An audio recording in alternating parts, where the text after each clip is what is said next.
1A. Pengertian governance dan partnership governance. Yang pertama itu pengertian governance. Governance atau pemerintahan atau juga disebut tata kelola adalah tindakan, cara, atau sistem dalam sebuah pemerintahan. Pengertian partnership governance. Partnership governance adalah sebuah organisasi yang bekerja pada badan-badan pemerintahan, organisasi-organisasi internasional untuk memajukan reformasi pada tingkat lokal, nasional, serta regional. 1B. Sebutkan dan jelaskan manfaat partisipasi dalam penyelenggaraan pemerintahan.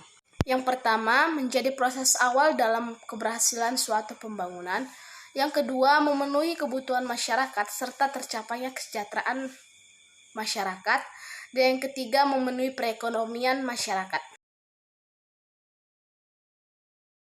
1C.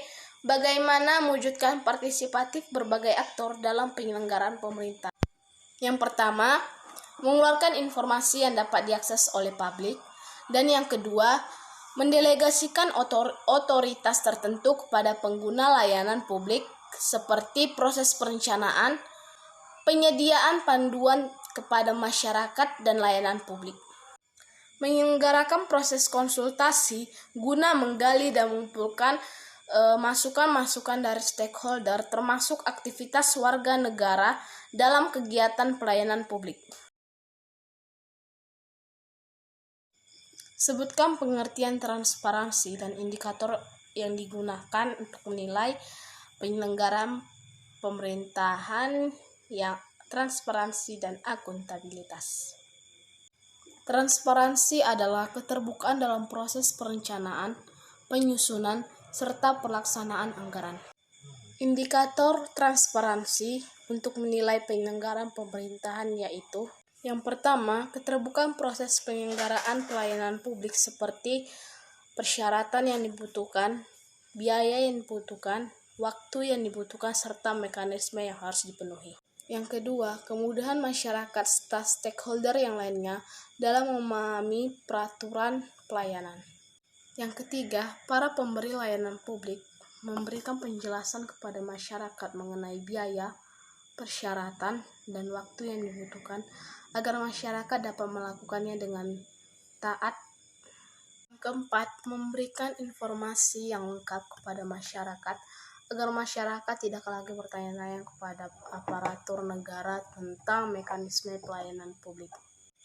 Indikator akuntabilitas yaitu: yang pertama, adanya kesesuaian pelaksanaan dengan standar prosedur pelaksanaan. Yang kedua, adanya sanksi yang ditetapkan dalam pelaksanaan kegiatan. Dan yang ketiga, adanya output dan outcome yang terukur. Perlunya perbaikan birokrasi bertujuan untuk menciptakan birokrasi yang profesional dengan bercirikan berintegrasi, bebas korupsi, berkinerja, netral, mampu melayani publik, serta memegang teguh nilai-nilai kode etik aparatur negara. Faktor reformasi birokrasi yaitu: yang pertama, kemauan dan komitmen yang kuat dari pemimpin atasan atau tingkat rendah. Yang kedua, memiliki persepsi dan tujuan yang sama. Tersedianya anggaran guna pelaksanaan kegiatan reformasi birokrasi dan meningkatkan kesejahteraan pegawai. Dan yang terakhir, dukungan masyarakat berupa partisipasi masyarakat. Reformasi birokrasi yang diharapkan oleh masyarakat itu: 1. Pelayanan publik memenuhi apa yang dibutuhkan masyarakat. Yang kedua, perlakuan yang baik dari aparatur negara. Yang ketiga, belajar dari kesalahan. Yang keempat, bertanggung jawab atas kesalahan pada saat memberikan layanan. Yang kelima, memberikan informasi yang bermanfaat. Yang keenam, memperlakukan pengaduan masyarakat. Kepercayaan publik adalah unsur penting yang menjadi dasar pendukung proses kenegaraan serta pemerintahan yang membutuhkan hubungan konstruktif dengan publik.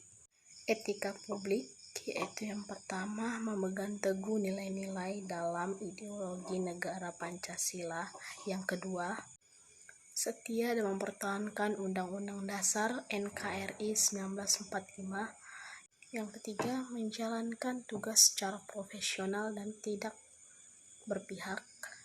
Yang keempat, menciptakan lingkungan kerja yang non-diskriminatif. Yang kelima, menjunjung tinggi nilai etik luhur.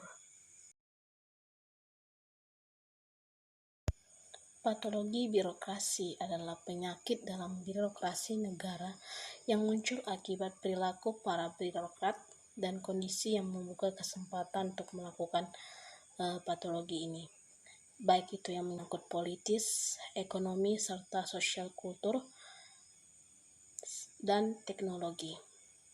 Patologi birokrasi muncul dikarenakan hubungan antar variabel dan struktur birokrasi yang berlebihan, seperti rantai hierarki yang panjang, spesialisasi, formalisasi, dan kinerja birokrasi yang tidak linear. Kita dapat meminimalisirkan patologi mulai dari sejak dini, yaitu dengan memperkenalkan teknologi informasi di lingkungan pemerintahan, mengganti birokrat yang lebih cakep atau bahkan yang lebih profesional dalam urusan pelayanan, serta memberikan pelatihan yang baik bagi para pelayan publik untuk memperbaiki kinerjanya.